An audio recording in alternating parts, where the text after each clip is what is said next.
بے شک سبحان اللہ سبحان اللہ ہر حدیث کو اسی طرح لکھا، سبحان اللہ اور پھر جب رف آپ نے تیار کر لیا، اب پورا بنڈل اٹھایا اور مکہ شریف سے مدینہ شریف کے لیے روانہ ہو گئے، روضے رسول پر حاضری دینے کے لیے روضے رسول پر تشریف لے گئے۔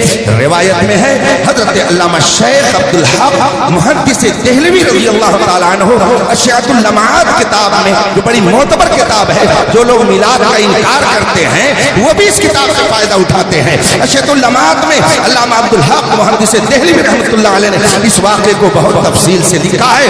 فرماتے ہیں کہ جب امام بخاری پورا بنڈل لے کر کے پہنچے روضے رسول کے پاس، تو اب میرے آقا صلی اللہ علیہ وسلم کی بارگاہ میں حاضری کے بعد آپ نے قلم رکھا، کتاب رکھی، کاپی رکھی، اور پھر رسول پاک کے روضے کی طرف متوجہ ہوتے اور ایک حدیث پڑھتے اور عرض کرتے، یا رسول اللہ، میں نے یہ حدیث ابھی اپنی کاپی میں لکھی ہے، کیا آپ نے یہ فرمایا ہے؟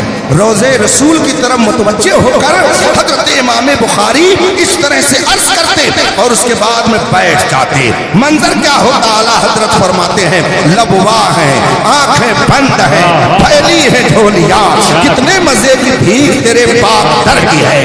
سیدنا امام بخاری حدیث رسول سنا دیتے اور عرض کرتے، یا رسول اللہ، یہ حدیث میں نے کوٹ کر دی ہے، لکھ دی ہے۔ کہاں کہہ رہے ہیں؟ روضے رسول کے پاس جا کر کے، روضے رسول کے پاس عرض کر رہے ہیں، جبکہ مصطفیٰ جان رحمت قبر انور کے اندر جلوہ فرما ہے، اوپر نہیں تشریف فرما ہے۔ روضے رسول کے پاس پہنچ کر کے امام بخاری عرض کرتے، یا رسول اللہ، میں نے یہ حدیث لکھ دی ہے، کیا آپ نے فرمایا ہے؟ یہ کہہ کر کے مراقبے میں چلے جاتے، سر جھکا لیتے، اور جب تک ادھر سے جواب نہیں آ جاتا دوسری حدیث اپنی کاپی میں نوٹ نہیں کرتے تھے۔ امام بخاری نے مسودہ تیار کیا، رف کیا ہے مکہ مکرمہ میں، اور پھر کیا مبیضہ کیا مدینہ منورہ میں، اور اس شان سے ایک ایک حدیث رسول پاک کی بارگاہ میں پیش کیا۔ گویا امام بخاری یہ جانتے تھے کہ نبی مردہ نہیں ہے، جیسے اوپر سنتے تھے ایسے ہی زمین کے نیچے بھی سنتے ہیں۔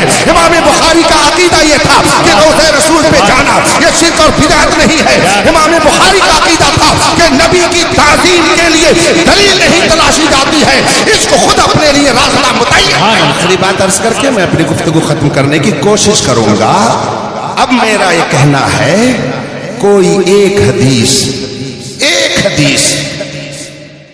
صحیح نہیں، ضعیف حدیث، اگر کوئی یہ دکھا دے کہ رسول پاک نے فرمایا ہو کہ میری حدیث لکھنے سے پہلے آب زمزم سے وضو کر لینا، ایک حدیث کوئی دکھا دے، صحابی کا قول دکھا دے، تابعین رضوان اللہ تعالیٰ علیہم اجمعین کے بارے میں ان کا ارشاد کوئی دکھائے کہ جس میں یہ فرمایا گیا ہو کہ حدیث لکھنے سے پہلے آب زمزم سے جا کر وضو کر لینا، بتاؤ کیا صحابہ نے آب زمزم سے وضو کر کے رسول پاک کی حدیث کو لکھا؟ صحابہ نے لکھا، تابعین نے لکھا؟ اب مجھے بتائیے کہ اگر صحابہ نے رسول پاک صلی اللہ علیہ وسلم کی حدیثوں کو جمع کرنے کے لیے اور لکھنے کے لیے آب زمزم سے وضو کر کے پھر لکھنے کا اہتمام نہیں کیا، تو کیا امام بخاری نے بدعت کیا؟ امام بخاری نے ناجائز کیا؟ امام بخاری نے گناہ کیا؟ اور اگر بات اس پر آ جائے گی تو بہت مہنگی بات پڑ جائے گی، بہت مہنگی بات پڑ جائے گی۔ کسی صحابی نے قرآن پاک کو زبر زیر کے ساتھ لگا کر کے نہیں چھاپا، کسی صحابی نے نہیں چھاپا ہے۔ قرآن پر زبر زیر صحابہ کے زمانے میں نہیں تھا، صدیق اکبر کے زمانے میں نہیں، عمر فاروق اعظم کے زمانے میں نہیں۔ تو بتائیے، جو کام صحابہ نے نہیں کیا، جو کام رسول پاک نے نہیں کیا، آج پوری دنیا میں قرآن کو زبر اور زیر کے ساتھ پڑھا جاتا ہے، تو کیا پوری دنیا ناجائز کر رہی ہے؟ خدا جب دین لیتا ہے تو عقل چھین لیتا ہے۔ میرے بھائیوں، نہ جانا حضرت زاہد کے تسبیح و مصلی پر بڑے چلتے ہوئے حضرت ہیں، ان کو ہم سمجھتے ہیں۔ اسی لیے ہمارے علماء نے فرمایا، سونا جنگل رات دھیری، چھائی بدلی کالی ہے، سونے والوں